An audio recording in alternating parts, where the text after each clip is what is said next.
Did you see Robert De Niro saying he feels that when he's having conversations with people that were Holocaust survivors, he feels like the potential ascent of Trump once again is comparable to the rise of Hitler? I'm sure all of us admire Robert De Niro as an actor, right? Who doesn't love Meet the Parents? Who doesn't love Raging Bull? Who doesn't love Taxi Driver, Goodfellas, some of the best movies in modern cinema history? But some of these perspectives have got to be looked at. Let's have a look. We always hear about people from Eastern Europe, the Jews from other parts of Eastern Europe, from Western Europe, coming over. Look what happened with France, with the Nazis and so on. And they come over, and you hear these, and when I was a kid, they'd say, "You don't really appreciate this country. You don't really appreciate what we know from experience." Imagine what those people went through. I'm just starting to see it. As a kid, I said, Hitler, it's a nightmare that never would happen.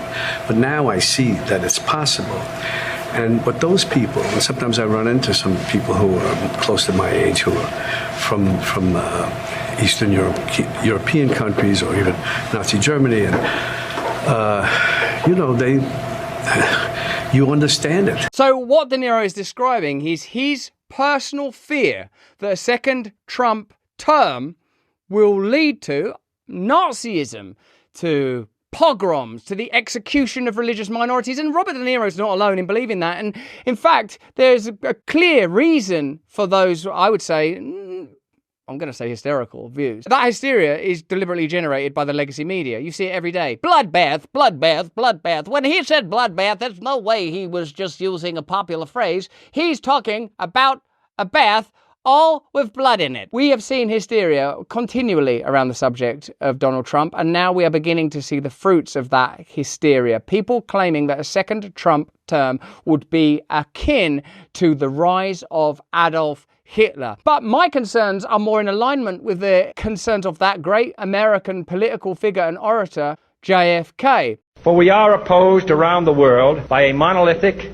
and ruthless conspiracy that relies primarily on covert means for expanding its sphere of influence, on infiltration instead of invasion, on subversion instead of elections, on intimidation instead of free choice, on guerrillas by night instead of armies by day. It is a system which has conscripted vast human and material resources into the building of a tightly knit, highly efficient machine that combines military, diplomatic, intelligence, economic, scientific, and political operations. Its preparations are concealed, not published. Its mistakes are buried, not headlined. Its dissenters are silenced, not praised. No expenditure is questioned, no rumor is printed, no secret is revealed. JFK was describing the deep state, the blob, the globalist projects, the attempts to cut off and sever the relationship between the American people and their government. A relationship that fundamentally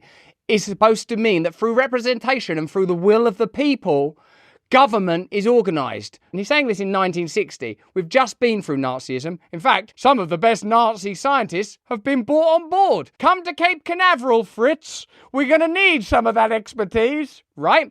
Maybe power operates in ways that are a little more insidious than we have been led to believe. Maybe it's possible that the same kind of authoritarian centralized forces that we have long feared are able to migrate and manipulate in exactly the manner that JFK was describing. In short, my personal fears are bureaucracy, tyranny through technology. I think that the forces that truly control the world would not be so dumb to present us with something as cartoonishly garish, ridiculous, and plainly evil as Adolf Hitler with his murder of innocent people, industrialized racism and execution. We have surely learned those lessons.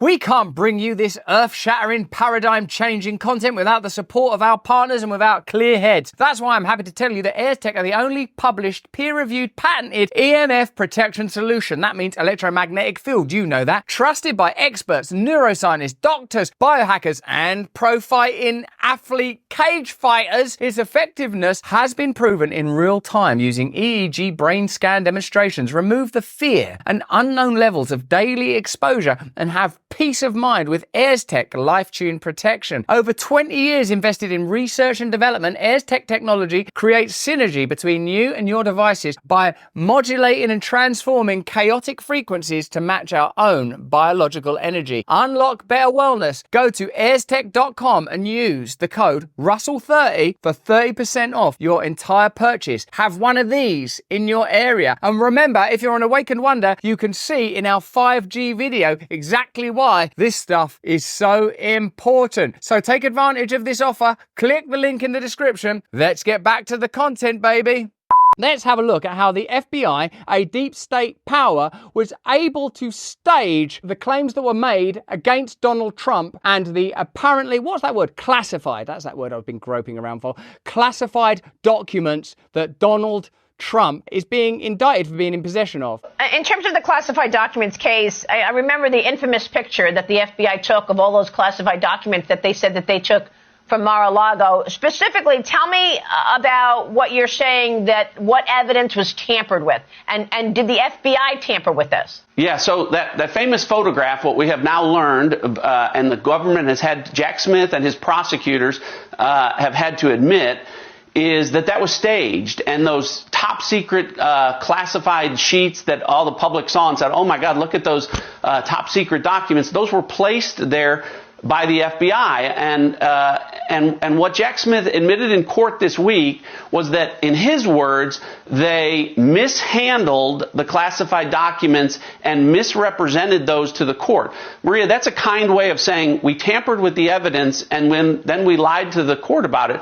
And they got caught when President Trump's lawyers and the other co-defendants raised this issue and said, look, the documents here don't match up. The documents that were presented to us don't match the digitally scanned records of when they were taken from Mar-a-Lago. And Jack Smith, not only did they tamper with that and lie to the court about it, but he's now admitted to the court that he doesn't know how that happened. He's only offered a number of possible explanations for how that could have happened. So he's absolutely blown the chain of custody. This reeks of crossfire hurricane when the Obama-Biden administration fabricated evidence before the FISA court, lied to the court about it, to pursue Donald Trump, and now we're seeing it again in this classified documents case. The judge could dismiss this case at any point in time, Maria. I think the only reason that she hasn't is she wants to document this publicly so that the public can see just how this case is being prosecuted, how unfairly Donald Trump has been persecuted in this matter by Joe Biden's Department of Justice.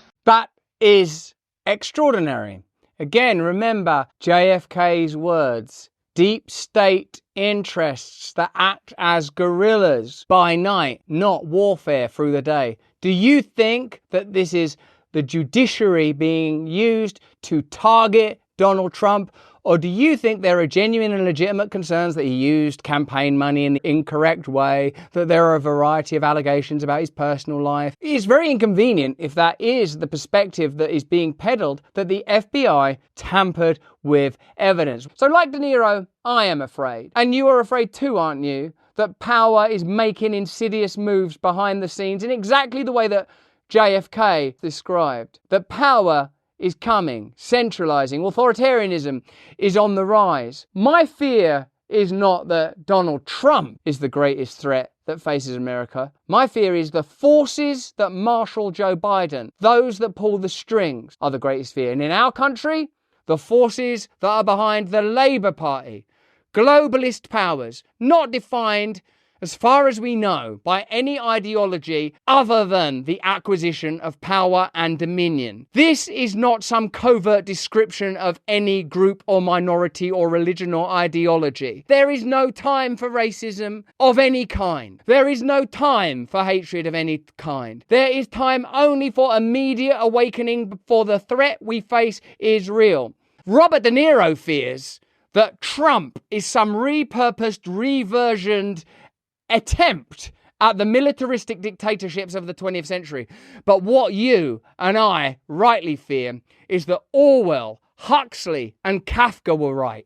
That it is bureaucracies and anonymous power, the removal of charismatic leaders actually, and their replacement with cadaverous avatars. That's the real fear. The real powerful individuals and institutions, we don't know their names. You know that, and I know that. Hey, thanks for watching. If you want to see more uncensored content where free speech can flourish, join our live stream. Click the link right here to watch the next video if you want to, or become a member of a growing movement. Download the Rumble app and you'll be informed every time we make a new piece of content. Stay free.